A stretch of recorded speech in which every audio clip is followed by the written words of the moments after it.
the Lakbay Diwa project is really sparked by what is going on in this neighborhood, the displacement, and then the historical displacement of the community since the 1960s. How do we make ourselves visible to ourselves and to people outside, to the community? How do we make our culture visible?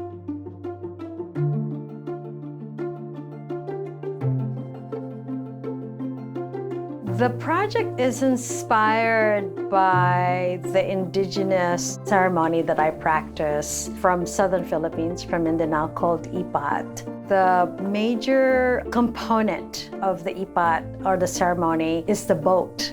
It is considered the vessel of the spirit, as well, of course, as the vessel for everything being island people. A boat is said to be the vessel that carries us to and from the other world. During the past year and a half, there's been so much grief and so much isolation and separation, and this is a type of offering and prayer. It's a return to a medicine that is sacred and is in connection to our ancestry. By connecting to frequency through sound, through movement, through collective action, and through visual arts, it's a way for people to be able to access and remember who they are in the diaspora. All of this is also including visual artists who created renderings of the deities of the elements as an ephemeral form of chalk art on the pavement or in the streets. I would like to think as our ancestors really wanted our practices to be alive and continuous. We as a colonized people have lost many of these roots and practices that we have.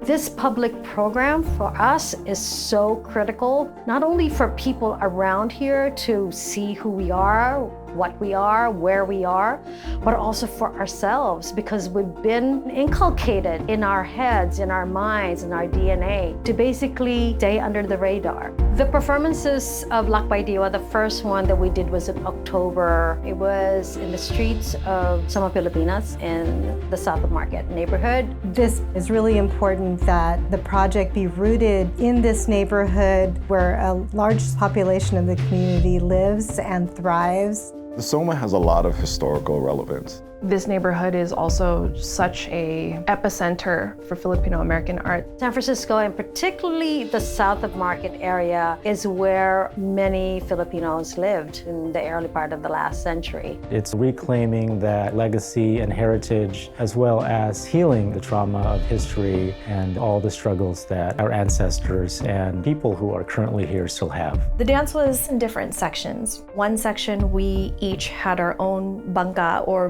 boat, beautiful hand-carved wooden boats carved by artists from the Philippines. Our dances were centered on the movement of the boat. Other sections of dance, some of the movements were a bit folkloric, influenced by movements from the Philippines. There's no verbal dialogue, it's all in movement. And in music, people felt it reached them deep inside to something that they didn't know that they needed. This is why ritual is so important, because you're able to speak a language that is much more than just one culture.